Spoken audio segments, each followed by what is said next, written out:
Minnesota Senate Energy, Utilities, Environment, and Climate Committee. It is Wednesday, March 19th, 2025.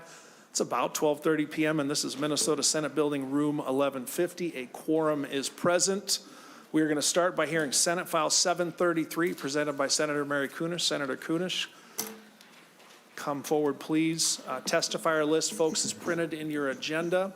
Members, let's use our standard approach, which is we'll hear all the testifiers first before breaking into any individual questions, if that sounds good to everybody. Senator Kunesh, welcome to the Energy Committee. Please present your bill. Thank you so much, Mr. Chair. I have in front of you Senate File 733, and this deals with abandoned pipelines. I don't know if you have in your packet a handout, but currently Minnesota law does not require a pipeline company to offer pipeline removal at end of life. So oftentimes the landowners can be forced to take ownership of abandoned infrastructure that they do not want. This bill establishes a right for Minnesota landowners to have a decommissioned pipeline removed from their property and their land restored at the pipeline company's expense. The bill would apply to pipelines that require routing permits from the Minnesota Public Utilities Commission. And under the proposed law, a landowner could choose a pipeline removal or abandonment in place on their property. This legislation would also establish a requirement that no pipelines be abandoned without a pipeline abandonment plan approved by the Commissioner of Public Safety and with at least one public hearing on the plan and tribal consultation with any tribes whose treaty lands are impacted. This bill would ensure that Minnesota landowners always have the choice about what happens with an abandoned pipeline on their property. And we have a number of aging pipelines here in Minnesota. So this bill would create that consistency for landowners and ensure that they're informed about their right to choose removal or abandonment. And when they and by ensuring that the pipeline company would handle removal when chosen by the landowner, it would increase the safety and create jobs for skilled union workers. While the short-term impacts of removing a pipeline can be harmful, if you never take the pipeline out and it gets old, corroded, that will leach into the water. This is going to cause a much deeper problem in the long run. If you leave a pipeline in, it absolutely affects the hydrology and the vegetation. So for example, with line 3, there was an artificial standing water on either side of the road because it wouldn't and couldn't flow freely like a regular wetland, so it killed the surrounding trees. The pipeline can crown and bend over time, which increases the likelihood of breaking the ground open. Abandoned pipelines can prevent rivers from naturally meandering. Abandoned pipelines can cause issues for future projects in the area. For example, if the landowner wants to install drain tiles or something around the lines of agriculture.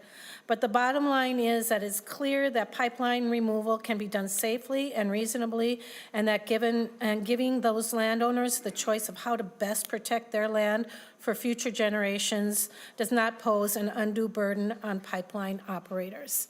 And with that, Mr. Chair, we have a number of testifiers. Thank you, Senator Kunesh. Members, again, let's have the testifiers go through and then member questions can be presented at the end. First on our list of testifiers, Sarah Moradian, and then Brandon Alkiri on deck, although Mr. Alkiri is not going to be able to make it today. Correct. Now that I remember. So after that would be Mr. Frazier. So. And Mr. Elkire is with Minnesota Indian Affairs Council, and they do have some language changes, but it does not change any of the substantive of the bill itself. Thanks, Senator Kunesh. We met with Mr. Alkiri actually just a few minutes ago, and so I had a copy of his changes and had good discussion on the language. With that, he will not be testifying in person. Ms. Moradian, welcome back to the committee. Please introduce yourself and present your testimony, and that again would mean Dave Frazier on deck. Ms. Moradian. Thank you, Chair Frentz. Committee members, my name is Sarah Meridian, and I'm the Government Relations and Policy Director for CURE, a rurally based nonprofit organization dedicated to protecting and restoring resilient towns and landscapes by harnessing the power of the people who care about them. We appreciate the opportunity to testify in support of SF 733 today, and we thank Senator Kunesh for her leadership on this issue and the Chair for hearing this bill today. While pipelines last a long time, they don't last forever. At the end of their life, pipelines can either be removed or left in place, and each option has its own associated costs and benefits.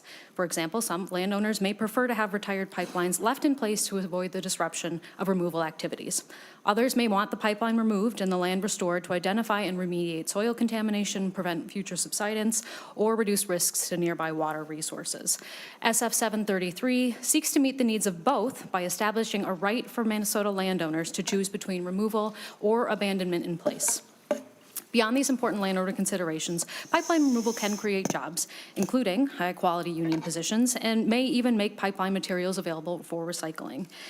And the abandonment plan proposed by the bill would ensure that prior to abandonment, pipeline operators have consulted with interested stakeholders, local governments, and tribes, communicated essential information about their pipeline, and had their plan reviewed and approved by the Commissioner of Public Safety. Given the tens of thousands of miles of pipelines in Minnesota, it is important that landowners are empowered to decide what happens to their land when a pipeline company leaves. This bill would provide certainty and clarity for landowners and ensure that they would be informed about their ability to choose between removal and abandonment. This in turn allows landowners to make the choice that's right for them and their long-term plans for their property. For these reasons, CURE urges your support for SF 733. Thank you. Thank you, Ms. Meridian. Next up would be Dave Frazier, and then the following testifier would be Kevin Pranis. Mr. Frazier, welcome to the committee. Please introduce yourself and present your testimony. Thank you. Good afternoon, Mr. Chair and members of the committee. My name is Dave Frazier, and I am the Midwest Region Associate Director for the American Petroleum Institute, API. I first wanted to start by thanking the author, Senator Kunesh, for meeting with me yesterday and allowing me to share our concerns. API represents all, API represents all segments of America's natural gas and oil industry. Our nearly 600 members produce, process, and distribute the majority of the nation's energy. Thank you for the opportunity to share our concerns with SF 733 regarding the disposition of abandoned pipelines and approval of pipeline abandonment plans. Pipelines safely deliver oil, natural gas, and their products to Americans every day, and the industry is committed to its goal of operating with zero incidents. Pipeline operators' proactive prevention, preparedness, and response efforts help ensure the safe transportation of energy across the U.S. and provide consumers with affordable, reliable energy while protecting local communities and the environment. Industry has developed guidelines for the construction, operation, maintenance, and abandonment of pipelines in collaboration with federal and state regulations. API's recommended practice, RP 1181, Pipeline Operating Status Determination, outlines guidelines for establishing the operating status of a pipeline, maintaining procedures recommended for each operating status, and regulatory requirements and reported. These best practices help ensure a safe, consistent, and clear process for all stakeholders involved. Pipeline operators need clear and consistent regulations and rulemaking processes. SF 733 contradicts federal guidelines, creates regulatory uncertainty, and hampers development of vital energy infrastructure. API is concerned that the approach outlined in SF 733 are unclear, duplicative at times, and place an unnecessary burden on state agencies, landowners, and pipeline operators. For example, federal, state, and local regulations currently address erosion control, pipe disposal, and water quality monitoring. Additionally, pipe composition and maintenance history are not relevant issues related to pipeline abandonment. Additionally, the proposed definition of pipeline abandonment is inconsistent with federal regulations, which defines pipeline abandonment on the basis of being permanently removed from service. Pipeline owners often temporarily cease operations of sections or entire pipelines with the intent of restoring service in the future, maintaining the pipelines in an idle status. Operators work closely with landowners and public stakeholders to minimize impacts to local communities and the environment during the pipeline abandonment process. SF 733's proposed process does not consider the wide range of environments and conditions across hundreds of miles of pipeline and multiple independent landowners' properties that a pipeline may intersect. The legislation also fails to provide a clear timeline for its abandonment plan requirements, which could lead to unnecessary confusion between regulators, pipeline operators, and stakeholders. At a time of persistent inflation and geopolitical instability, lawmakers should focus on policies that support America's energy resources, including expanding critical energy infrastructure. Increasing pipeline capacity can help ensure that Minnesotans have access to the affordable and reliable energy that we depend on every day. Thank you for the opportunity to share industry's concerns with SF 733, and I stand for any questions. Thank you, Mr. Frazier. I'm sure you'll need to hang around here for member questions. Again, let's take all the testimony first. Next up would be Kevin Pranis, and then final testifier that's listed would be Scott Russell. Mr. Pranis, welcome back to the committee. Please introduce yourself and present your testimony. Thank you, Chair Frentz, committee members, Kevin Pranis on behalf of Liona, Minnesota, and North Dakota. I want to say that our members, 14,000 members, among other functions, build, repair, and remove pipelines, and absolutely agree with the bill author that pipelines can be removed safely. It's work that our members do when it's appropriate, particularly when it's, when that's part of the agreement between the pipeline companies and the landowners or the tribal governments where those pipelines exist, as we did for Line 3 and other pipelines. And I appreciate the intent to ensure that the land is protected, that contamination is prevented and addressed if it ever happens, right, that we're restoring lands. We have some concerns, though, about the way that the bill would work in practice. First, some practical issues with the bill. The timelines that exist for notification and removal of the pipeline would be actually literally impossible to meet.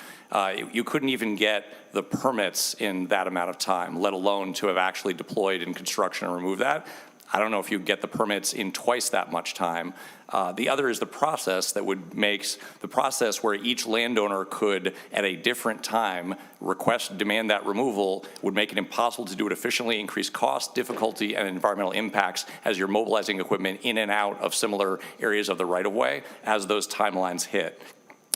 You're also looking at, I think, potential harm to landowners, and I would point out that at least as written now, we don't think the legislation allows landowners to make a beneficial choice. In fact, it appears to punish landowners, any landowner who decided to leave the pipe in the ground, which is often the environmentally best option, by letting pipeline operators off the hook for any contamination. It says instead of the pipeline operator being responsible in perpetuity for any contamination, the landowner would be taking on all of the liability for that if they do not choose to have the pipeline removed. So it would effectively force them to have the pipeline removed or expose them to potential liability in the future. There's some other unintended consequences.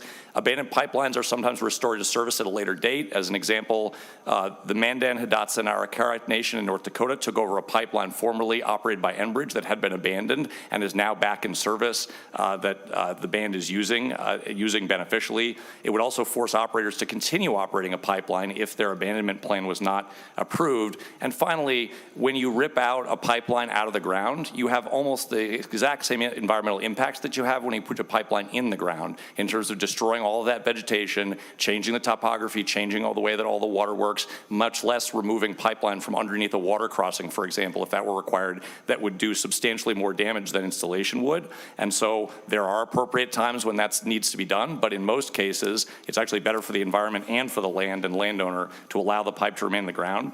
I will just say finally, look, there are similar issues with the installation of wind farms. When we take down a wind farm, you don't take out the entire concrete foundation. You cap it at 6 feet. It would be extraordinarily expensive and do more damage to the land to have to remove every bit of concrete. A requirement like that would also increase energy costs for all of us, and we would oppose that, as we have opposed a bill currently in the legislature that would add additional costs for recycling wind blades and solar panel arrays that we think are unnecessary. We have a consistent position here. We don't think we should add a lot of energy costs to solve problems that we think are pretty well addressed by current law. And thank you for your time. And I'm not testifying on these, but I want to say that we very much support Chair Frentz's budget and Senator Weber's proposal on biodiesel, and happy to answer questions about that later, but we're not going to take more time. Good thing you're not testifying on those two bills. Thank you, Mr. Prentice. Our final testifier of our written list would be Scott Russell. Mr. Russell, if you would come forward, please. Sir, welcome to the committee. If you could please start by introducing yourself and then present your testimony. Yes, thank you very much for this opportunity. My name is Scott Russell. I live in Minneapolis. I'm a retired reporter. I followed the Line 3 debate since 2017, and I think it's informative for this discussion on this bill. You know, for a long time, landowners were saying, people were testifying that they wanted an opportunity to have it removed, and Enbridge refused until the very last minute after there was no opportunity for the interveners at the PUC to critique the proposal. Katie Sieben said, you know, for 3 years, people have been banging on Enbridge to remove the pipeline, and here you come up just a month before the final vote and offer this program. Bottom line, PUC allowed Enbridge to run the program with little state oversight. It would cost Enbridge $1.2 billion or $855 a foot to remove the pipeline. The deal that Enbridge offered landowners was they would get $10 a foot to leave it in the ground, or less than 2% of Enbridge's savings. It's unclear how fairly the program was administered. Most recent numbers I have is of the 1,001 eligible property owners, 841 were leaving it in the buried, 156 were undecided, and only 4 agreed to removal or asked for removal. Again, there's very little information on like how this process actually worked in practice. There was an attorney named Evan Carlson who filed a complaint on behalf of unnamed clients. It said, Enbridge has demonstrated a pattern of withholding information or misinforming landowners. Likely settled out of court, Mr. Carlson stopped returning my phone calls. But I think the bottom line is this is an important bill, and Minnesota needs a stronger requirements in giving rights to property owners in terms of what happens with the pipelines after they're decommissioned. Thank you very much. Thank you, Mr. Russell, for your testimony and for keeping it brief. Folks, that's all the listed members for testimony. Are there members of the public who are here who did not ask to testify who would like to speak to the bill briefly? Looking around the room, seeing none, we'll go to member questions and then give Senator Kunesh a chance for final remarks. Members, it is the intention that there's going to be a motion to send this bill to Environment. Let's have some opportunity for discussion here. I see Senator Rarick, I see Senator Matthews. Why don't we go to Senator Matthews first as the ranking member, unless you insist, Senator Rarick?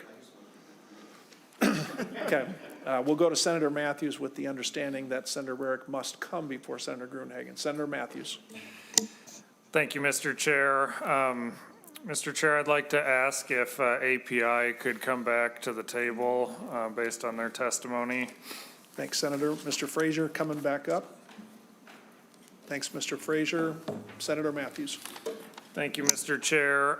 Mr. Frazier, you mentioned it a little bit, but I was wondering if you could elaborate on the federal guidelines that you believe are already covering this area in how the retirements and potential removals are already currently covered.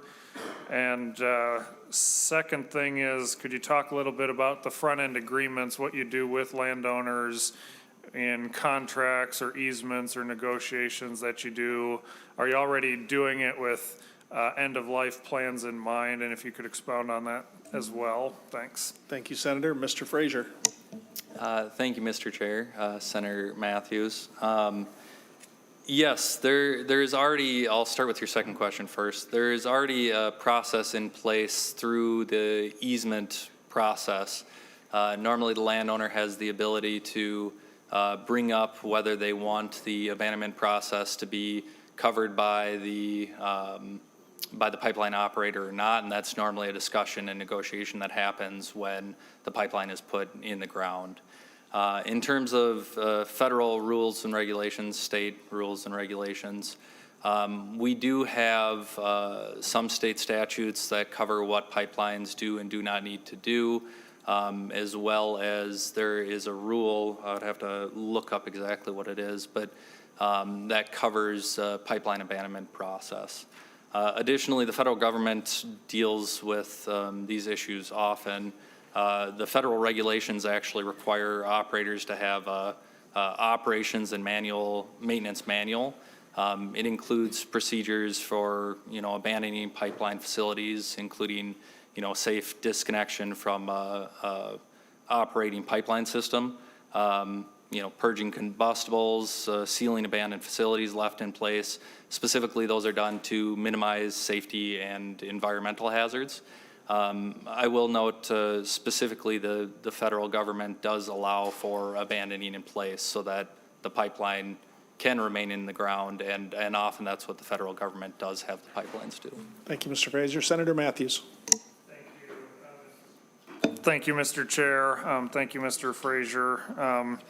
And then final question I'll ask for now, I'll ask to the bill author. We had testifiers that talked about how the timelines in the bill literally aren't possible to accomplish, not only from the work side, but for the permitting requirements that would precede it.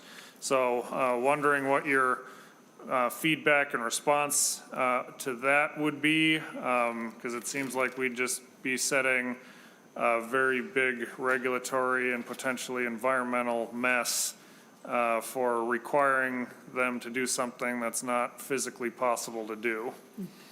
Senator Kunesh, timelines. Thank you. I would be more than willing to take a look at that, review it, kind of sort that out and look at what the, what that actual impact really would be. This is the first I'm hearing of that. So when it goes on to environment, then in the meantime, I will take a look at that. If we find that it needs to be adjusted, I would be more than willing to make those adjustments. Senator Matthews? That's All all right. for now. Senator Rarick. And Senator Gruenhagen, do you want to be on this list? Yeah. All right. Senator Rarick, and then Senator Gruenhagen, and then Senator McEwen. Senator Rarick. Thank you, Mr. Chair. I don't have any questions, but just want to address a couple of things specifically around the timelines, and I hope we do have some serious conversations about that. Was mentioned already about how long it can take to get permits in place. But let's look even further beyond that. When we're talking 30 to 90 days timelines, and we're talking about big equipment, and if this is going to happen in the spring of the year, right after snow melt, right after frost has gone out of the ground, you're going to tear up the property way worse than at other times of year. We also have to look at how are we going to get a workforce mobilized in such a short time. Coming from the construction industry, call somebody and see how soon they can get you on their calendar right now. This isn't something with the workforce shortages that we have that you just don't turn around in these kind of time frames and get the workforce out there in order to do it. So I think we're not taking into account best times of year to be doing projects like this. We're not taking into account how you would get folks out there. But the part that gets me the most, Mr. Chair, is when we look at different things, I use this example a lot, but Department of Labor for a long time now has taken 13 to 15 weeks to turn around plumbing permit reviews. We have other instances where state agencies cannot meet the timelines of construction companies to keep things moving at a decent pace. And then government's going to turn around and say, you got to meet these timelines, no questions asked. If government and state agencies aren't willing to meet timelines, then we damn well better not be putting those same kind of things onto construction companies and other companies. It's hypocritical, Mr. Chair. Thank you, Senator Rarick. Senator Gruenhagen, and then Senator McEwen. Senator Gruenhagen. My comments will be a lot softer than Senator Rarick's, okay? Although I do agree with everything he said. If Mr. Frazier would come back to the testifying table. Thank you, Senator. Mr. Frazier coming back up while he's getting settled in. Senator Gruenhagen. Yeah, Mr. Frazier, the question would be, how does this bill compare to other bills, or are there other bills in other states, and how they're dealing with abandoned pipelines? Mr. Frazier. Thank you, Chair and Senator Gruenhagen. I will have to do a little more research to double check, but when we were talking to industry folks about this, they had not seen a similar bill introduced in another state. Again, the federal government has their own regulations that they currently go through, and that's normally what other states normally have. Thank you, Mr. Frazier. Senator Gruenhagen. Well, thank you, Mr. Chair. Yeah, thanks for that response. It sounds like other states, from your perspective at least, generally work with the federal requirements or regulations that deal with this. Have we seen a lot of buried pipelines having problems, or if one develops, what happens on a private landowner's property?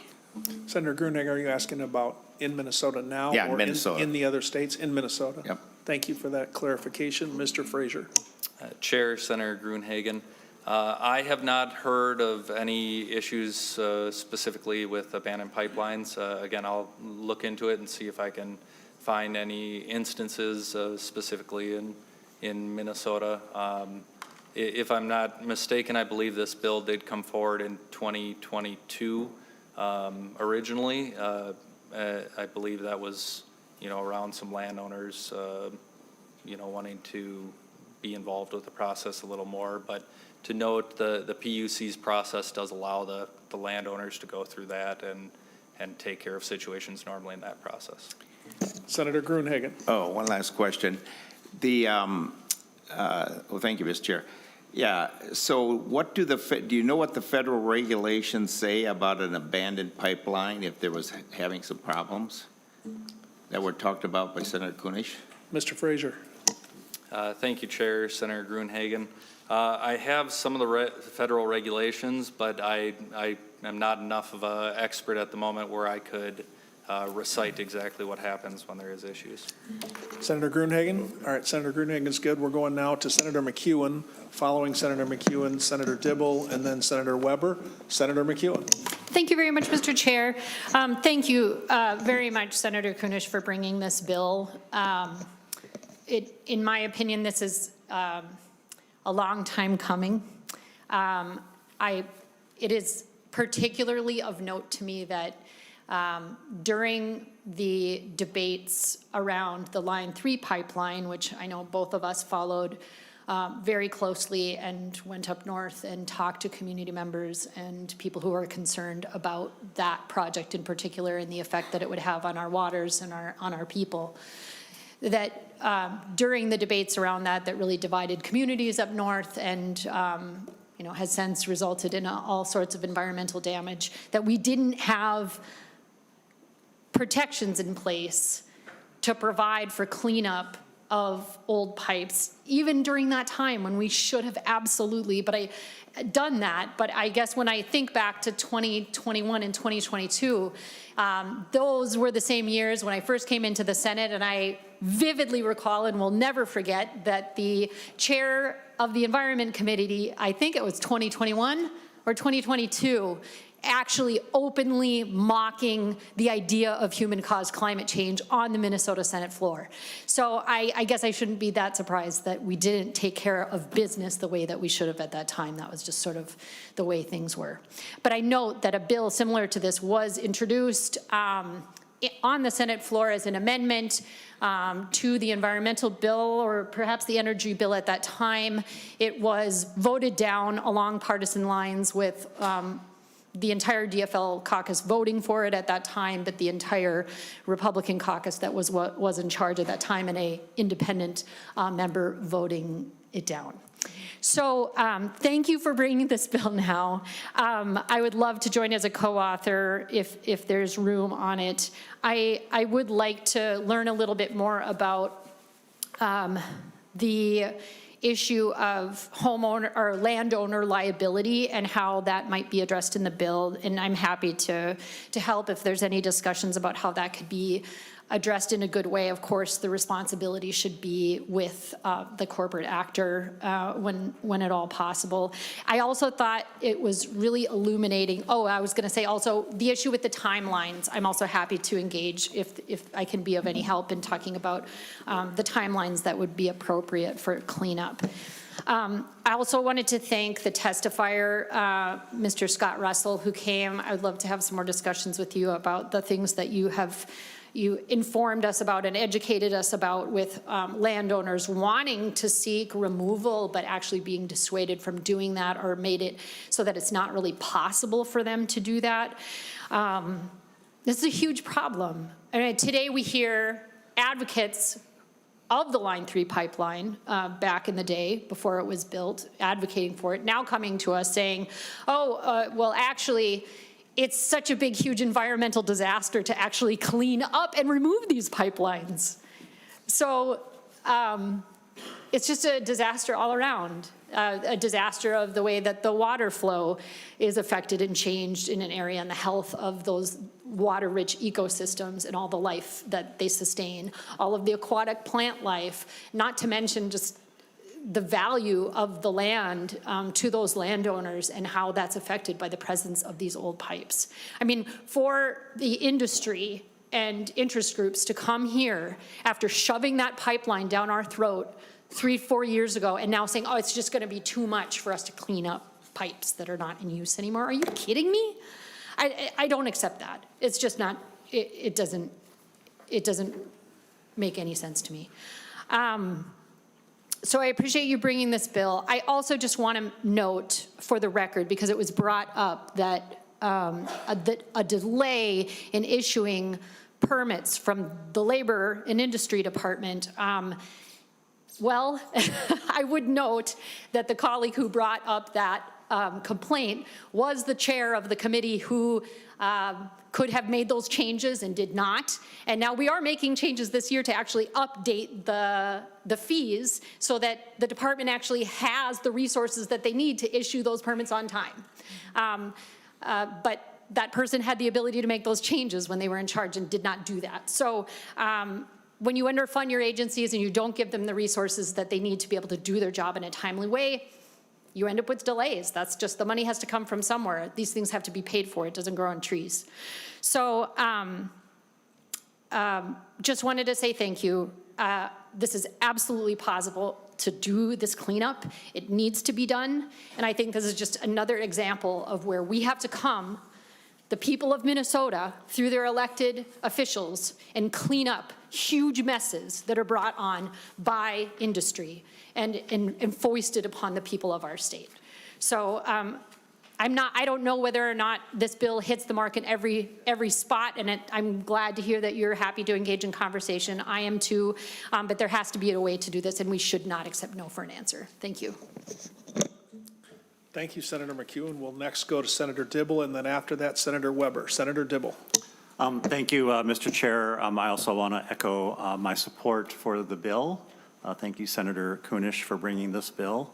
I think, this has been a good conversation. I think some of the points raised, as Senator McEwen pointed out, can be worked out. They aren't fatal flaws. The testimony's been good. Some of the observations of our committee members have been good, and Senator Kunesh looks like she's in a posture to work out some of these ideas that have been advanced. A question was raised about whether or not we should rely on the federal regulations or not. I have this magic box in front of me, so I tried to look up what the federal regulations are, and I thought I would share a little bit of information. This is from an article in Popular Science in which it says the Federal Energy Regulatory Commission can order a pipeline company to remove a line that's not in use, but they don't often do so. Just because they have the authority doesn't mean they have to exercise it. FERC regulators make these decisions on a case-by-case basis. There are few federal or state rules governing pipeline abandonment. Companies do not have to notify landowners when a pipeline beneath their land is abandoned. In their informational pamphlet to landowners on the FERC's website, they say that landowners probably will be notified by pipeline companies if a line is abandoned. It's actually more subject to an easement between the landowner and the pipeline, and the agreement on abandonment or staying in place would be in that. But an expert estimates that in 95% of the easements that he's seen, the agreements do not lay out what happens when the pipeline is no longer in use. So this is a ripe area for state policy and state regulation, Mr. Chair. Thank you. Thank you, Senator Dibble. We'll go to Senator Weber, and following Senator Weber to Senator Green. Senator Weber.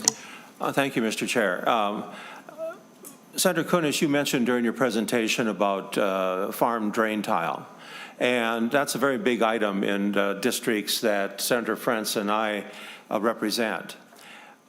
if a pipeline has been there for a number of years and it's at a sufficient depth, there's a good chance that there have been numerous drain tile installed above that pipeline. If you happen to have a farm that had been pattern tiled, you will see tile that lie at every 50, 60, 80 feet, depending upon when it was tiled and the needs within that particular parcel. And as you have a pipeline that cuts through that farm, it is virtually impossible to remove the pipeline underneath without destroying that entire tiling system. And what you're going to see afterwards is that upon a pipe being removed, you have to fill it in with ground. And regardless of the packing attempts that are made to stabilize that soil, you're always going to have some settling that occurs, which is the worst thing that you can have happen for a tile system that essentially, for the most part, runs on a gravity-based system. And so I don't believe that you fully understand what you're asking for in terms of repair or replacing many of these tile systems in agricultural property. And it's going to create a serious problem. And quite frankly, many farmers would not want that pipeline removed for that reason, and yet to deny it, you're now giving them additional liability. And to me, that's a serious problem. May I just respond? Thank you, Senator Weber. And Kunesh, Senator Kunesh, go ahead. Sure. So again, this is up to the landowner to decide. If they know that that pipe is under there, perhaps the pipe is starting to deteriorate, perhaps there are chemicals that are still within the pipe that are affecting their lands or their waters. So this is not a mandatory remove the pipeline from every abandoned pipe from everybody's land. It would be up to that landowner to decide. And if they found that it was detrimental to their lands, to their health, then it would be the property owner's opportunity to have it removed. We're not saying it has to be removed. Thank you, Senator Kunesh. Senator Weber? Thank you, Mr. Chairman. But as I understand, Senator Kunesh, there still is a responsibility and a liability that is transferred to the property owner for denying the opportunity to have it removed. Mm-hmm. Thank you, Senator Weber. Senator Kunesh? No response. Okay, thank you. Senator Weber, we're good? All right, Senator Green. Thank you, Mr. Chair. And mine are pretty much comments too, unless the senator wants to respond. Some of the things that weren't brought up that I was thinking about when I was reading this bill, that you're going to be looking at kind of a nightmare scenario here if you've got one property owner that decides to remove the pipe and the neighbors on either side of them decide they don't want to. You're going to be crossing people's land. That's going to be an issue. You're going to be having to cap off pipes that you've now cut, which is also going to be another huge issue. And it was just suggested, again, I got that on my list, that, the mandatory, it's not mandatory, but at the same time, if you don't do it, then you're going to have to assume all responsibility. That's going to be a huge issue. One of the things that was brought up that I wasn't going to mention, but as long as I'm on the mic here, what about the pipelines that go under rivers or under lakes? What kind of economical damage and environmental damage is going to take place around those areas?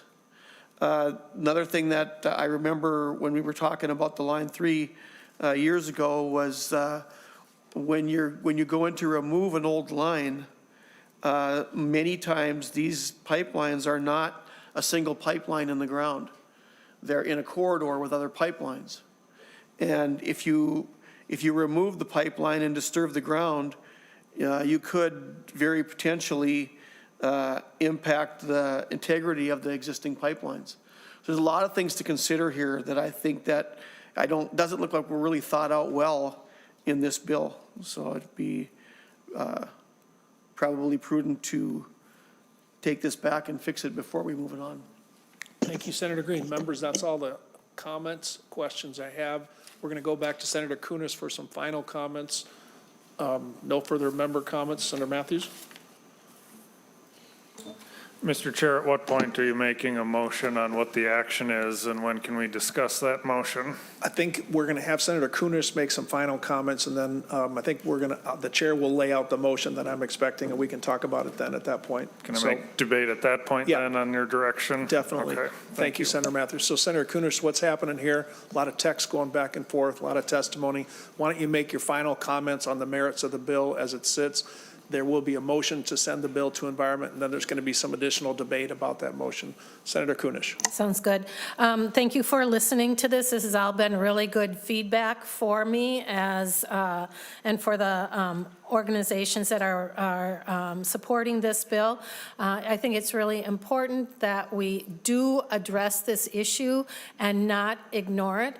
There are a lot of environmental consequences that may not be in place right here, right now, today, and might not affect us within our jurisdiction here as legislators, but there are those home or landowners that are very interested in having the rights of their lands and being able to have those people that put the pipes into the land, those companies that put the pipes into the land, take responsibility for what they've done on their land. There are environmental consequences with leakage that might still be in the pipelines. There could be buoyancy. Somebody mentioned, what about the pipelines underwater? What happens if the stream or the river or the lake changes, and all of a sudden those empty pipes are starting to move around underneath? I mean, there are a lot of reasons why these pipes should be removed, and it certainly should be up to that landowner to make that request. We talk about local control, individual rights, landowner rights, all of those sort of things, and this certainly falls underneath that. Thank you for having this hearing. Thank you, Senator Kunesh. Okay, members, Senator Zhang is moving that we send the Senate file in front of us, Senate File 733, to Environment. Now let's have a moment for debate on that motion. I have Senator Matthews and then Senator Hoffman. We'll go to Senator Hoffman first. All right, thank you, Senator Matthews. Senator Hoffman. So thank you, Mr. Chair. The question is this bill coming back to your committee eventually after the multiple stops? We've got some flexibility there. Let's have member comments on that question. We can send it. I think it has several stops if it's going anywhere this session, and not the least of which would be the Environment Committee. The author's request is to send it from here to Environment without a guarantee that it comes back. Well, then I'm going to be a no on this bill, Mr. Chair, because of the fact that you don't have assurances that the things that are highlighted here, the stuff that our LIUNA friends brought in, that stuff needs to be worked out. And I love the process of, if it's got, like Senator Dibble just told me, it's got 3 stops, but ultimately, I think it should. It should come back to you, because I think that's an issue that pertains, especially in here. That's just my opinion on that. So with that, I'll just wait for your response. Thank you, Senator Hoffman. Again, we have a motion from Senator Zhang to send it to Environment. That does not carry with it a guarantee that it comes back, but a fair point by you. Let's have the further debate here, and we'll go from there. Senator Dibble. Thank you, Mr. Chair. The bill has to come to transportation too. I don't know if you knew that, Senator, but the Office of Pipeline Safety is in the jurisdiction of the Transportation Committee. And I can reassure you, Senator Hoffman, that if it makes it to transportation, the motion that'll come from my committee will be to send it back to this committee. Thank you. Thank you, Senator Dibble. Senator Hoffman, do you want to comment on Senator Dibble? No, Mr. Chair, I have to do something with long-term care imperative in exactly 10 minutes over at the Capitol, so I will be quiet so you can get to your vote, because Senator Dibble, I sit here and go, what would Kerry do? And he just told me what Kerry would do, so thank you. Senator Hoffman, we will move it along here, and folks, the committee has the ability to make a recommendation to pass and send it, or to send it without recommendation. We would like to have all members here since they're here, so let's have a healthy discussion. Senator Matthews. Thank you, Mr. Chair. So after my couple questions, I wanted to listen to what the overall tone of the debate and discussion would be. And it became clear that this is just an attempt to try to be an anti-pipeline bill, not have them, make them not feasible for having more built and properly maintained. I think we had compelling testimony that, you know, there are a number of times where it's the environmentally best choice to leave it, and this bill looks to be removing that. It'd be requiring a removal, and so it would supersede what might be a best practice in certain circumstances and replace it with this policy decision. If we're going landowner by landowner, then we're going to have that patchwork effect. If chemicals that are left in the pipe are a concern, then it needs to be entirely sealed. And if we keep cutting it off here and another property or two over, cutting it off somewhere else, I just don't see that reaching the benefits that the proponents believe that it is. Plus, there's numerous places where this bill just is not possible to accomplish in here. We're asking a logistical impossibility out of this. And so it's not ready for prime time. Likely it doesn't have any chance of being able to go anywhere by the end of session anyways. But this is what the committees chose to spend its time on today. But there's clearly a number of issues that are with it. We've got our builders here giving it a thumbs down. We've got our industry here that's giving it a thumbs down. They're showing how they've got the practices in place under current regulations and guidelines. And so this clearly needs to not get voted on today, in my opinion. And if we are going to have a vote of any kind to move it out of this committee, I'd urge members to vote no on it. Thank you, Senator Matthews. Senator Gruenhagen, we have a minute or so. Roll call. Roll call requested, roll call granted. So seeing no further member comments, the chair is going to make a couple comments. I would not be able to vote yes for this bill on the floor in its present condition. Senator Kunesh is talking about willingness to discuss it. I have real hesitation. We're now talking about a roll call vote, and that's a let the chips fall where they may proposition. With that, the clerk will take the roll. The motion is Senator Zhang to send the bill to Environment. And to be clear, members, we cannot guarantee that it would come back. So a yes vote means maybe the last time you see it. The clerk will take the roll. Chair Frentz? Yes. Senator Green? No. Senator Hoffman? Yes. Senator Weber? No. Senator Matthews? No. Senator Dibble? Yes. Senator Rarick? No. Senator Klein? Yes. Senator McEwen? Yes. Senator Gruenhagen?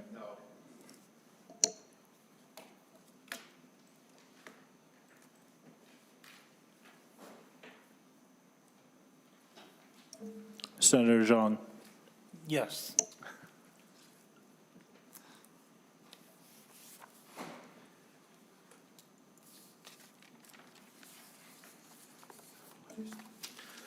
There being 6 yes and 5 no votes, the motion prevails. Thank you, Senator Kunesh. You're on your way to Environment. Thank you, members. Next up, I'm going to give Senator Zhang the gavel and Will Hill Senate File 2393.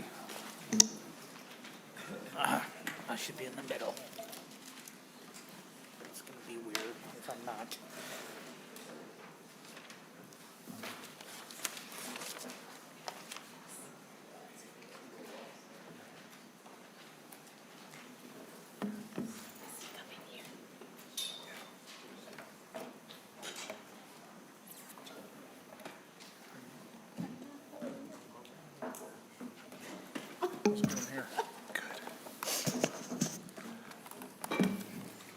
Senator Frentz, when you're ready.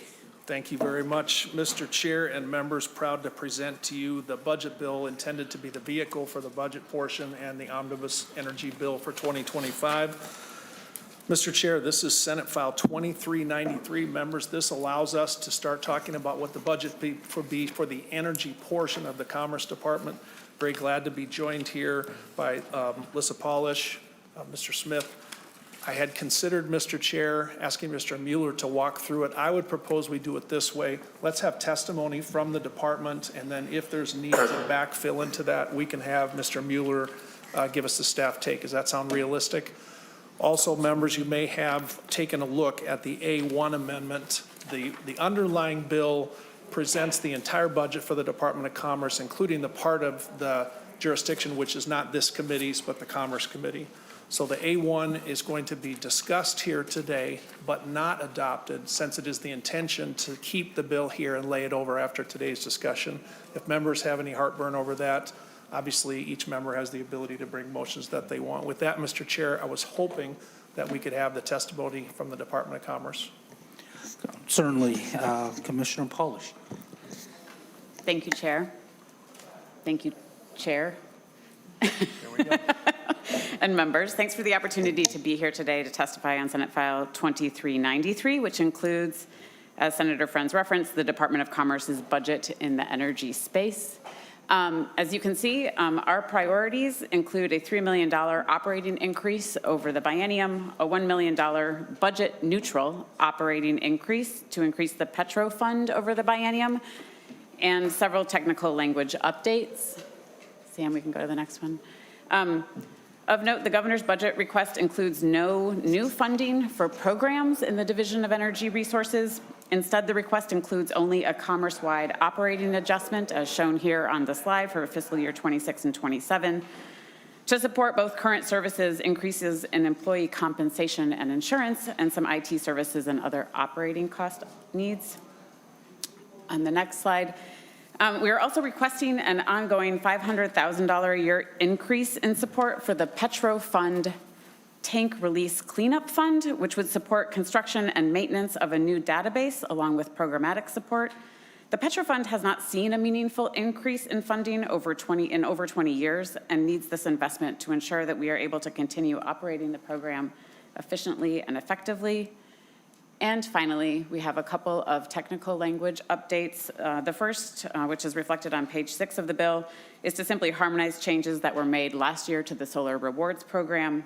The second set of changes are to statute within 216C, which was originally written in the 1970s and still only includes language like conservation but not efficiency, so we're adding those words in. And lastly, there are two minor changes to the State Competitiveness Fund language, one that clarifies that matching funds can mean any non-federal funds, and another to extend the term over which grants may be made beyond 5 years, as some of the grants that require matching funds will last longer than 5 years. And with that, that is my very brief overview. Do you have any testimony to add for us? Certainly, Senator Frentz. Thank you, Mr. Chair. Moving right along, I would ask members to, pose any questions you have in general about the energy budget and the proposal of the Department of Commerce. Again, we're about to talk about budget targets, and so this is obviously one step in the larger process. With that, Mr. Chair, and with the understanding it is the intention to lay the bill over, happy to answer questions from members or have the Assistant Commissioner answer any questions that come up. Certainly. We'll open up to the members of the committees. If you have any questions or comments, Senator Green. Thank you, Mr. Chair, and Senator Frentz, or your testifiers can answer this. I was, first of all, I'm just a little bit disappointed because I was going through this big nasty bill. Then I saw that you had a DE, and I thought, well, I don't have to go through the big bill, and now here the big bill is. So that's a little troubling, but we'll stick with the A1 for now. Just some clarifications, actually. On page 1 of the A1, you're looking at $150,000 a year, and it's specifically to remediate vermiculite insulation. And I kind of wondered what that program was and how it's going to work and why it's singled out in the bill instead of just into another pot like usual. Senator Frentz or the Commissioner? Let me take the first bite at that apple, Mr. Chair. First of all, Senator Green, thank you. I want you to know Senator Matthews and I talked about the process with the amendment. After talking with council, we were persuaded better to introduce the amendment, not put it on because the bill's staying here. We can debate that part of it. I'm going to have Assistant Commissioner Polish address the question about the vermiculite. Commissioner Polish. Chair, Senator. This is used within the Weatherization Assistance Program. One of the challenges that we often have in moving forward with weatherization is that there's vermiculite within a home, and it needs to have that removed before we can move forward with the weatherization activities like the air sealing and insulation to tighten up the envelope of a building. This was originally appropriated in 2023 and is an ongoing appropriation to help make these low-income households more readily available for weatherization after this improvement is included. Senator Green. Mr. Chair, the one question I had is I'm old enough to remember when we were putting vermiculite in the houses, and it was nasty then. But after it's been sitting for a while, it's probably very much dusty, worse than it was before. And when I was looking at it, it says that there might be some traces of asbestos, which really surprises me when I know what vintage this is. But in other areas where we may be uncovering potentially harmful products, the best recourse is to not disturb them.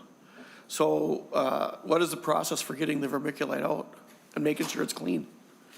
Commissioner Pauls. Chair and Senator, I would be happy to talk with one of our weatherization staff members and have them detail out for you what that process looks like. In order to do the insulation that is needed within weatherization, they do have to remove that vermiculite, but I'm sure that they could help us spell out exactly how that works. Okay. Senator Green, any Thank you, follow-up? Mr. Chair. You made, I think you were referring to page 2, line 18 for the increase of $100,000 or $500,000 every year. Is that what you were talking about? Commissioner, was that for the, maybe not, because that was for the petrol fund. Question is, for the, you're looking at $500,000 per year increase because you want to maintain, I forget the exact word and I can't read my writing, but integrity within that system or be able to operate efficiently. Is it not operating efficiently now? Commissioner Pauls.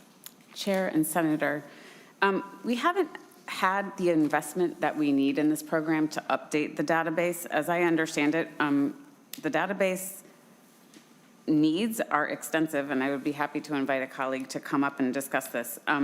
But we haven't had a fully operational database for 3 years, which has made it harder to process, program reports and easily generate reports. This is a revenue neutral, so we charge it back to the Petro Fund. There's a fee that is imposed at the pump that brings these dollars in, so it's not impacting the general fund. We've also had increased staffing costs over the years, and this is just trying to make us back whole as we haven't had a meaningful increase for the last 20 years. Senator Green. Thank you for that answer. Then on page 3, line 22, another thing that I was kind of wondering about is, we appropriate funds, I think, every year, but here you're putting nearly $14 million a year into the base. It's going to be, so it's going to be a carry forward, and we're looking at some, if I'm reading this right. And so why is that plugged in that area, and is that really a wise thing to do right now? Oh, Senator Green, maybe Mr. Mueller might have an answer or explanation for you. Mr. Mueller. Mr. Chair and Senator Green, you'll see language like this on line 3.22 and 3.23 in a lot of the funding bills. It's to make sure that if the appropriations and the riders aren't clear of what the base is in the following years to carry on in the tails, that we list it there just to make sure that there's not other ones that might be growing faster. It's to set the base in the out years when we count the budget, in the fund balance and everything. It's not appropriating into the future, just setting the budget for the future. Okay. Thank you, Mr. Mueller. Mr. Senator Chair, Green? Thank you for that. Let's see here.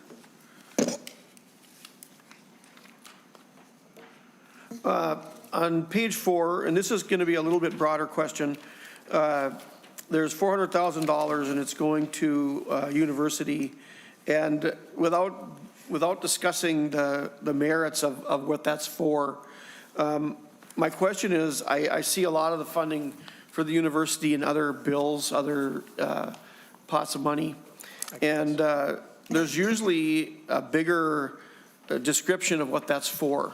For instance, on the $400,000, how much is for personnel?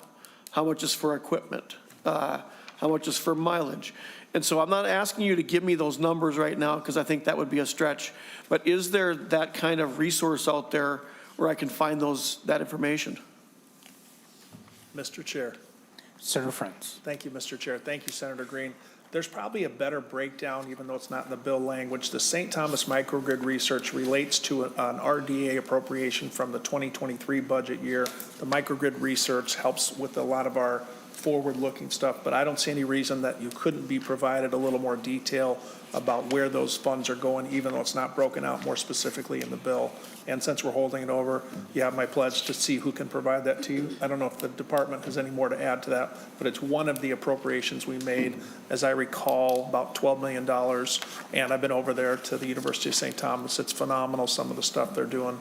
But I can't give you today, this is for parking, this is for education, this is for outreach. They try to partner with outside companies and agents to see where we can go with this. So that's the spirit of the grant. Happy to provide you more, even if I don't have it today. Thanks, Mr. Chair. Okay. Senator Green. I'm going to ask, in fact, I'm going to wait. I might have another question later. I'll give other people a chance to ask questions here, and if they don't, I might have a couple more. And any other questions or comments from members? Back to you, Senator Green. Good enough. Let's just flip over to the energy policy. And it's, some of this it's not new language, but it has to do with the funding. And so I'm wondering about on page 6.3 starting, actually starting at 6.4, you're appropriating money every year now, and it's going to be going well into the future, another 10 years. And I'm wondering where you came up with those numbers, because they're a little inconsistent. Starts out at 10 million, 10 million, 5 million, 11 million, then down to 6, and then again, going to stick $5 million a year in what I would also consider the base. So is that money being used every year, or what are you doing with the money, I guess? Senator Frentz. Thank you, Mr. Chair, and thanks, Senator Green. So this is the Solar Rewards Program, and it relates to RDA appropriations that we made changes to and basically increased the funding in the 2023 budget year. And I call your attention to line 613. The use of the word "and" says half the amount allocated under paragraph D, clauses 3, 4, and 5, and 6 must be reserved for solar energy systems, et cetera. So it's not anything new that we're appropriated. It is renewable development account money, and simply putting it in there. And I believe the "and" is meant to make sure that part 6 gets included. Defer to Assistant Commissioner Polish if I misstated it. See a nod of affirmation from Commissioner Polish. Senator Green. Thank you. And then that was probably my last question, the half and half, because it says half of them. It looked to me like it was all solar in the bill. That I could be wrong there, but half of it is reserved for low income under certain standards, and then the other half would be, I guess, for anybody else. So that was, so is as the money is appropriated now, we've got $11,250,000 in 2024. Has all that money been appropriated and gone out, or is it just in a grant form waiting to go out? Where are we sitting on the fund? Commissioner Polish. Chair and Senator, so as I learned from Excel a couple of weeks ago, all of the low-income funds have already been reserved for this year, which is the first time ever that we've had all of the low-income funds reserved in the year, but they've already been reserved just 3 months into the year. The change reflected here, so these are all dollars that are within the renewable development account. Excel oversees this program. We provide oversight of the program. And this was simply to harmonize what we understood the intent to be last year when additional dollars were added, that low-income portion be continued for the future years for the additional funds. Thank you, Commissioner. Senator Green. That's good enough. Thanks. All right. Seeing no further comments from members. Senator Frentz, any closing words? No, but thank you, Mr. Chair and members. Again, I would request that the bill is laid over, not moved, and we have some discussions on some budget stuff that will be taken up soon. Certainly. And thank you, Commissioner. With that, Senate File 2393 is laid over for possible inclusion. Thanks, Sam.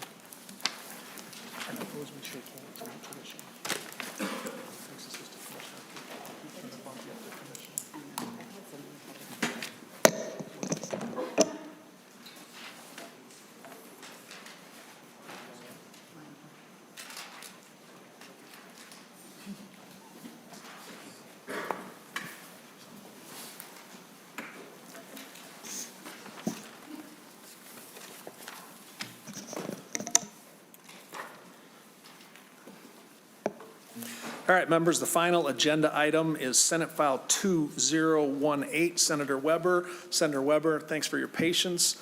You have the floor.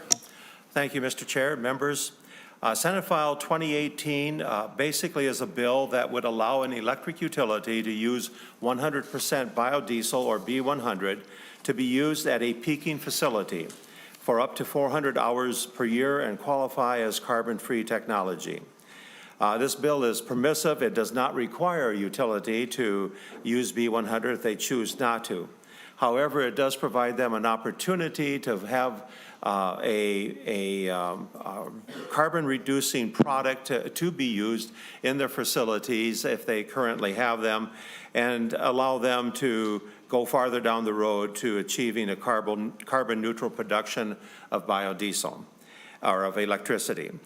It's a small step that would allow our utilities to have flexibility in using a fuel that has helped reduce carbon in transportation sector for many years, as well as same time helping our farm economy, as most of the biodiesel is produced from soybeans grown in Minnesota. So at that point, Mr. Chairman, I will stop my comments and turn it over to my testifier. Thank you, Senator Weber. I see your testifier appears to be Mr. Dewar. Mr. Dewar, welcome back to the committee. Please introduce yourself and present your testimony. Thank you, Mr. Chair and members of the committee. For the record, my name is Andrew Dewar, and I'm here today representing the Minnesota Biodiesel Council. I've also been asked today to speak in support of the Minnesota Soybean Growers Association as well. I want to thank Senator Weber and you, Mr. Chair, for authoring this bill and for giving us the opportunity to speak on it today. I don't have a whole lot to add. Senator Weber did a great job introducing a fairly straightforward bill. I think as everyone on the committee knows, biodiesel is a drop-in fuel that can be used in any diesel engine, and that's made primarily with soybean oil, but it can be made really from any vegetable oil or animal fat in its production. As Senator Weber said, Minnesota's been a global leader in using biodiesel to reduce carbon in the transportation sector, and this bill would allow us in a very narrow way to have Minnesota farmers contribute in the electric sector as well. I say very narrow because, as you can see in the bill, it's just for the first 400 hours of peaking at a peaking facility.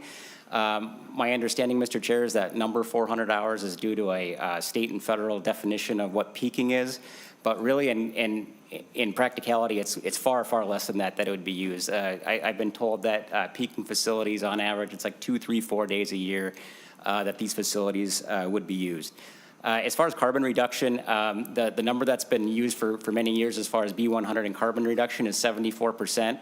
I've heard that number for quite a few years working with the Biodiesel Council. I do think that number is maybe a little outdated, and especially for Minnesota, as we use almost exclusively vegetable oil-based, soybean oil, but other vegetable oil-based biodiesel in the state of Minnesota due to the cold flow properties. And the National Trade Organization, the Clean Fuel Alliance of America, estimates that when you're using those feedstocks in our most efficient biodiesel facilities, that carbon reduction number is closer to 90%.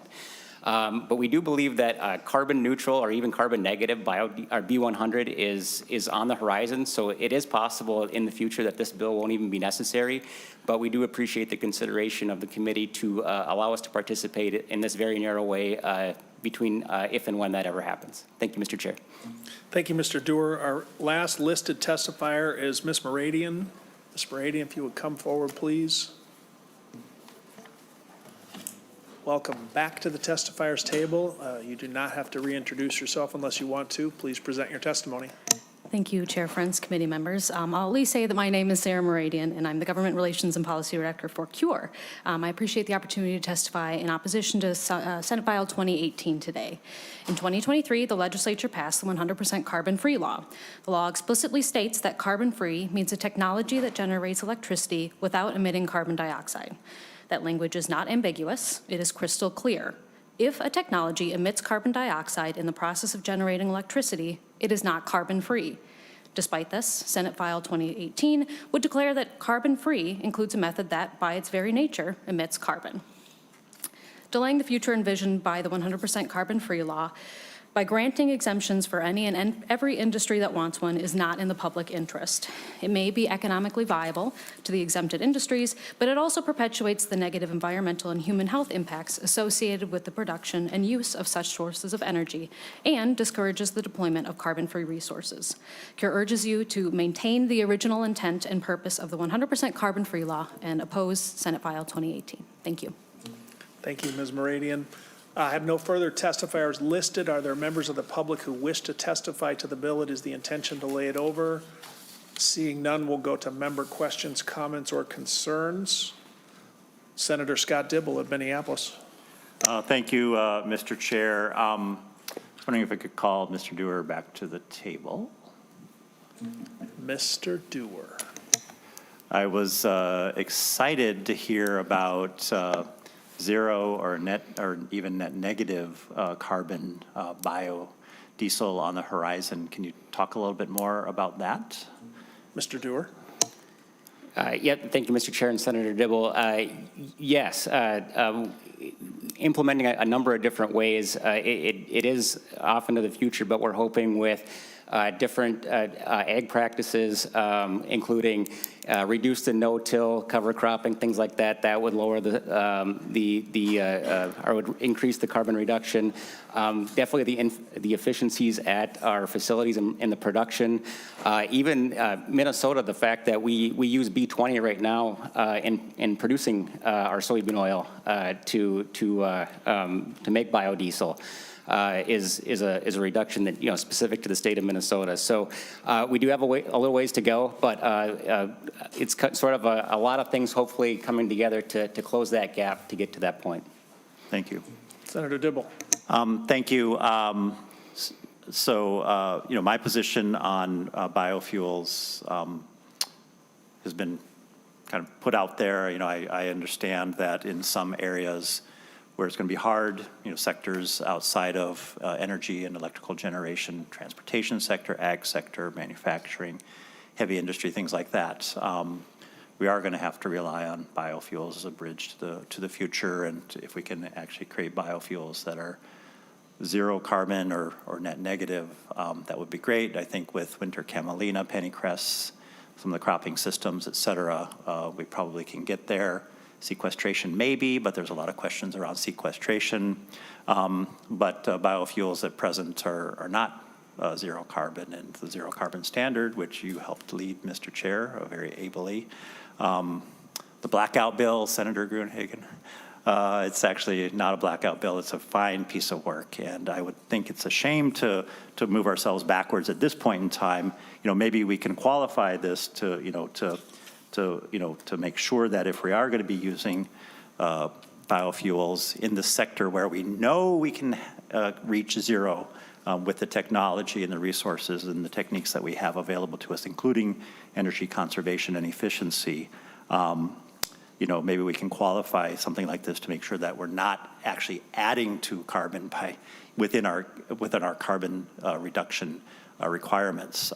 So that's my concern. Biofuels are not zero. We have a docket in front of the PUC at present to answer this very question. Pretty sure it's going to come out as the clear letter of the law reads, which is zero carbon. There's no equivocation in the fine law that you passed, Mr. Chair. So that's my concern. Thank you. Members, again, intention to lay the bill over for possible inclusion in the omnibus bill. The chair has a couple comments as an author of the bill, but first, anyone else? Senator McEwen. Thank you very much. I have a question that goes to the end of Senator Dibble's comments, and I was looking over this letter expressing concerns from Fresh Energy that we received in our packets, and noting also that the Public Utilities Commission does have this open docket to consider questions like this. So this does feel to me like an attempt to do an end run around the process that we have set up to evaluate this. And I'm wondering, is that a fair assessment? Is this an end run around the process? Or is it just a real lot of enthusiasm for biofuels, or why to try to change this in the law if you're moving toward the place that you say you're moving toward? Why not just let the process play out and do it in that way? Thank you, Senator McHugh. We're going to go to Senator Weber, but the chair thought he might take a swipe at that as well. Senator Weber. Okay, thank you, Mr. Chair. As we look at the schedule that's in place, we're looking at 90% by 2035, 100% by 2040. That's 10 and 15 years away from now. And the reality of it is that if you have a peaking plant that can be utilizing this in the process for that period of time, and to allow them to do it is quite frankly worth it. And some people wish to say, well, the cost of totally renewables is getting cheaper. However, many of the peaking plants that are found in my neck of the woods, quite frankly, it is not cheaper to try to reconvert them and utilize some of those processes in order to serve in a peaking capacity. And so with the relatively small amount of time that a peaking plant is actually used, this offers, I think, the next best opportunity for them to achieve a greater level of reduced carbon efficiency. Thank you, Senator Weber. Senator McHugh, I would add, your question includes process, and the PUC has an open docket. We're going to go to Senator Rarick after this. He may be thinking the same things. The legislature, of course, passes laws that inform the PUC what we are and are not doing. And for Ms. Meridian, for Senator Dibble, the bill does not say biodiesel peaking uses as a carbon-free source. The bill says this is an exception to the 100% rule, and that's essentially what we're saying with biofuels. And I would say the PUC has that docket open because we passed a law on 100% clean energy, and what we're talking about is the reduction of carbon emissions, that we have peaking plants that are going to operate. It's simply a question of how much carbon they emit, and in my opinion, this bill reduces that amount of carbon, which I'm told as a humble non-scientist legislator is supposed to be our top goal, to reduce carbon emissions. And in my opinion, the bill makes the right treatment of B100, which, by the way, as my good friend Frank Hornstein pointed out to me, when you combine the economic development aspects of biofuels, that is, our farmers grow it and they sell it, with the carbon reduction benefits, of course it makes sense. I'm paraphrasing Representative Hornstein, but that was the gist of it. With that, Senator Rarick, I'm going to go back to Senator McEwen and then to Senator Rarick. Senator McEwen.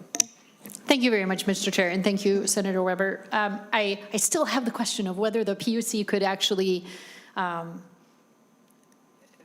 make a decision in line with what the concerns are that are being expressed here. And I can talk to PUC and try to find out some information about that myself. But there is always this question, right? I mean, when we pass, can our agencies and the structures that we have in place handle it? Or does it need to actually be put in law? And, we fall down on different places for that. So that's just sort of the core question I have. But I appreciate the feedback. Thank you. Thank you, Senator McEwen. Senator Rarick. Thank you, Mr. Chair, and thank you, Senator Weber, for bringing this. I think this is a discussion that we have to be having. And, as I look at how narrowly it is written, we're looking at these peaking plants. Energy sources that we have for our most extreme periods of time to make sure we're covered. And I guess if this is not acceptable, maybe we could start proposing a plan out there where, similar to these saver switches that we put on our water heaters and our air conditioners and our heat pumps, maybe we could put them right on somebody's electrical service. And if they're not happy with the way energy is being produced, or if we're hitting these times where energy is in short supply, maybe they'd be willing to say, sign me up, I'll shut off first so that other people can have power. I would have a feeling not many people would sign up for that plan. So, I mean, this is something that is realistic to look at. How can we make sure that people have power in those times of high heat or extreme cold to make sure that their heat or their air conditioning is working for them when we've talked about how important that is. We heard a bill here before this year, Mr. Chair, about how so many people wouldn't want to do anything if they didn't have air conditioning, which I find kind of funny as my summer job is tearing out air handler systems and working all summer without even airflow, let alone no air conditioning. But, and I think other members of this committee have had similar past experiences in their professions. But I think that's something that we have to have serious conversations about as we move down and we hear from MISO telling us that we're reaching a limit on our wind and our solar capabilities unless storage or some other type of peaking system isn't there to back it up. And this is one of those options that I think we need to have some serious thoughts about including. Thank you. Thank you, Senator Rarick. Seeing no other member hands up, I'm going to give the last word to Senator Weber right after I mention this brief promotion of the bill. This language was included in the 2023 omnibus bill by Republican floor amendment, which passed. So that we have already brought forth this as something of a Senate position. This is something that speaks to Minnesota's position nationally in biofuels also. We're not just here talking about energy costs, we're also talking about reliability, right, Senator Rarick? And so peaking is no joke for those places that simply cannot afford to have their energy go out for even an hour. I'm thinking about livestock, I'm thinking about some of our small businesses. So I just want to make it clear, I'm not just an author of this bill because Senator Weber is such a talented advocate. I'm an author of this bill because in my neck of the woods, this is absolutely the direction we want to go. And I would just add, Senator Rarick, if we like politics, seems to me the voters of Minnesota like biofuels too. And so I'm not suggesting that we get political here. I'm just saying we're responding to what the people are telling us. With that, before we lay the bill over, Senator Weber. Thank you, Mr. Chair. And yes, certainly we have a strong support for biofuels in Minnesota. I think we also, as we look at achieving a 100% goal, we also have to make sure that we do not sacrifice reliability. Our winters are too cold, our summers can be too hot, and for us to sacrifice reliability because we aren't willing to use a biofuel, to me, would be short-sighted. With that, Mr. Chairman, thank you for hearing the bill. Thank you, Senator Weber. Very well said. Thank you to our testifiers. With that, Senate File 2018 is laid over for possible inclusion. And with that, our agenda is completed and we are adjourned. Thank you, everybody.